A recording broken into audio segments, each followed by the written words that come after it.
The rain hammered the penthouse windows like accusations I couldn't ignore anymore, each drop a reminder of the life Calvin had shattered. I stood there, soaked from the storm outside, holding the birth certificates of our 3 boys. Crumpled, tear-stained proof of the family he'd abandoned 8 years ago. You think you can buy silence with your billions, Cal? These aren't just numbers on a check. They're our sons, and I'm done letting you pretend they don't exist. His face drained of color under the harsh fluorescent lights of his corner office, the Manhattan skyline mocking us from floor-to-ceiling glass. Calvin Hargrove, the tech mogul who'd clawed his way from a Brooklyn tenement to Forbes' front page, recoiled as if I'd slapped him. But it was my voice, steady, laced with the venom of 1,000 sleepless nights, that finally cracked his polished facade. Theodore, please, I can explain. I laughed, a bitter sound that echoed off the marble floors. Explain? After he'd vanished like smoke from a faulty circuit, leaving me with 3 howling infants and a surrogacy bill that nearly bankrupted us? No. Tonight, on the 8th anniversary of that godforsaken abandonment, I wasn't here to beg. I was here to bury him. It started in the summer of 14, back when Brooklyn still felt like home instead of a graveyard of what-ifs. I was Theodore Ellis, 27, a freelance graphic designer scraping by in a Bushwick loft that smelled of turpentine and takeout. Calvin was the whirlwind who blew in, tall, broad-shouldered, with that easy grin and hazel eyes that promised the world. We met at a queer art crawl in Williamsburg, him nursing a craft IPA, me sketching strangers on a napkin. You're drawing me like I'm some masterpiece, he teased, leaning over my shoulder, his breath warm against my neck. By fall, we were inseparable. He was building his empire then, Hargrove Innovations, a startup peddling AI for small businesses that exploded overnight when Apple bit. Late nights turned into all-nighters in his cramped apartment, coding sessions bleeding into stolen kisses on the fire escape, the city lights blurring below us like distant stars. You're my anchor, Theo, he'd murmur, tracing the tattoos on my forearms. Anchors I'd inked after my Navy days. A nod to the stability I'd craved since Dad walked out when I was 10. In this chaos, you're the only real thing. We talked dreams over diner pancakes at 3 a.m.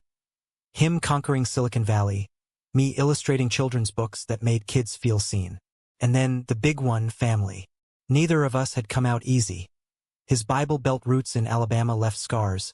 My single mom in Queens too busy waitressing to notice my crushes on the lifeguards. But together, we wanted roots deeper than concrete. Surrogacy felt right, clinical, modern, ours. We scraped together the deposit from his first investor check, picked an egg donor from a catalog of profiles that felt too sterile for the miracle we craved. When the call came, triplets, all boys, Calvin hooped like he'd just IPO'd. I cried in the ultrasound room, his hands squeezing mine until it hurt. Our little fleet, he joked, kissing my temple. We named them in utero.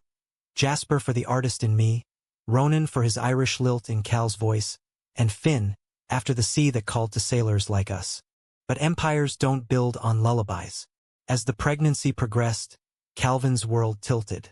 Board meetings in Palo Alto, pitch decks that kept him flying coast to coast. I'd video call from the nursery we'd painted ocean blue, my belly swelling under hand-me-down flannels, while he promised, 2 weeks, babe, then it's all us. The triplets arrived early, a stormy October night in 17, 3-pound fighters with his nose and my stubborn chin.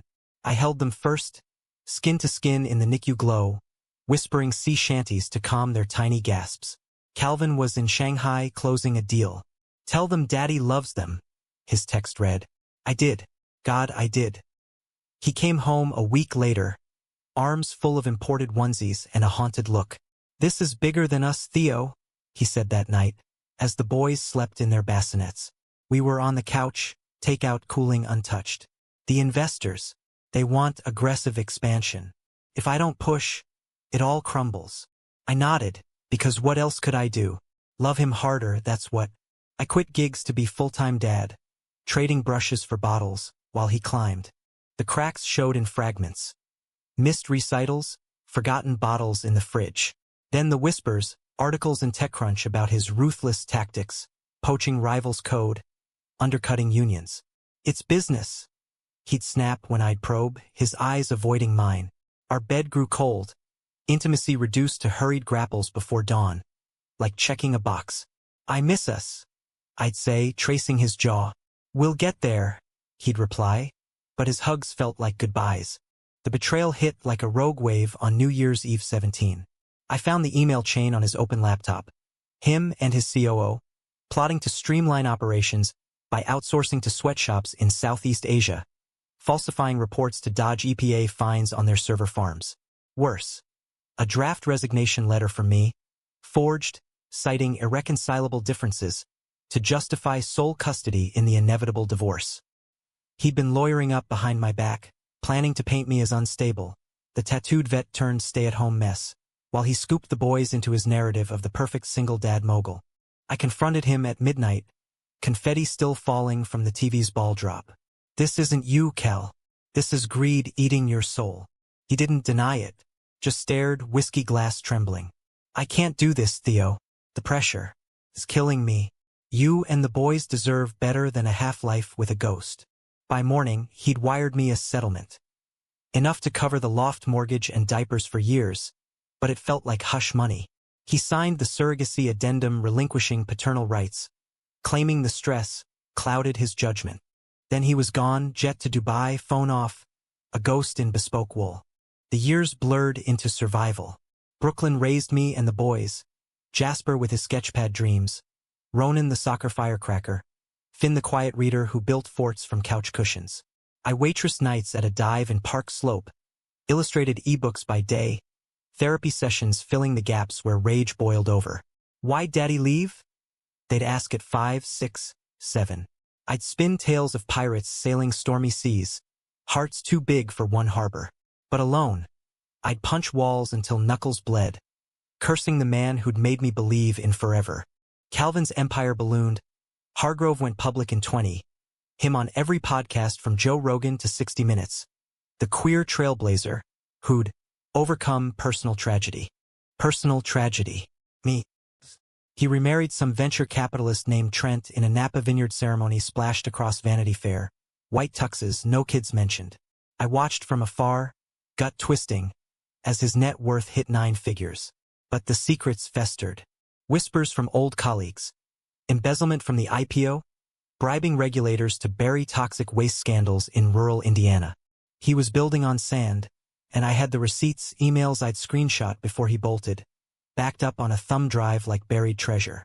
8 years to the day I decided enough. The boys were turning 8, gap-toothed and fierce, asking about their other dad after a school project on family trees. He's out there, but he chose his path. I told them, voice cracking. No more lies. I lawyered up pro bono through a queer rights nonprofit in Chelsea, pieced together a dossier.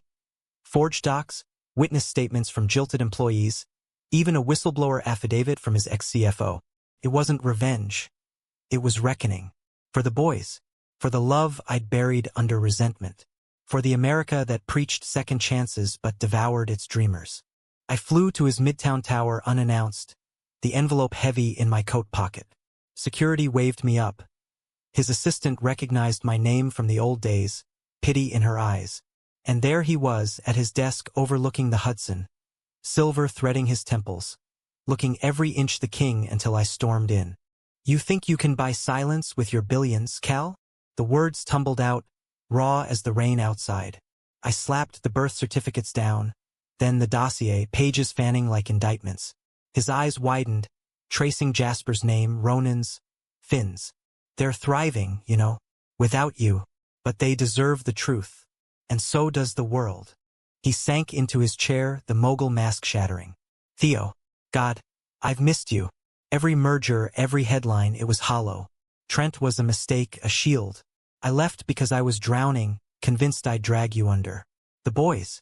I thought the money would keep you safe. Tears tracked his cheeks, unashamed. What do you want? Custody? The company? Me? I leaned in, close enough to smell his cologne. Same as those Brooklyn nights. I want you to own it. All of it. Admit the fraud to your board. Fight for visitation like a man, not a checkbook. And if you don't, I tapped the envelope. Leaked to the Times by dawn. The room hung heavy, thunder rumbling like applause. He nodded, slow, the fight draining out. Okay. For them. For us. if there's still in us. His hand reached for mine, tentative, and damn if my pulse didn't quicken. Betrayal's scar throbbed, but beneath it, that old anchor pull. We didn't kiss. Not then. But as I left, his whisper followed. Come back tomorrow. With the boys. Let me try. I walked into the storm, lighter somehow. New York swallowed me. Horns blaring, neon flickering. A city of reinvention. The exposure hit headlines by week's end. Hargrove steps down amid ethics probe. Calvin testified. Clean slate promised, donating millions to queer youth shelters. Visitation started awkward. Park benches, ice cream apologies. But the boys' laughter chipped the ice. Jasper sketched him as a pirate captain. Ronan scored goals in his honor. Finn read him bedtime stories, roles reversed. Me? Forgiveness isn't a straight line. We dated again, slow. Dinners in hole-in-the-wall spots, no penthouses. Turns out, love's not about empires or abandonments. It's showing up when the waves crash hardest. Last spring, under cherry blossoms in Prospect Park, he got down on one knee. Not with a ring, but a promise. Build with me, Theo. Not for the world. For us. I said yes. Because in America's messy mosaic, where queers like us fight for every inch of sunlight, humanity wins when we choose each other over the fall. The triplets turned 9 this October, our fleet stronger for the storms. Calvin's back in Brooklyn now, coding pros bono apps from our loft. Expanded, paint-splattered, alive. And me? I'm illustrating that book finally. 3 boys and their dads, sailing toward horizons unbroken.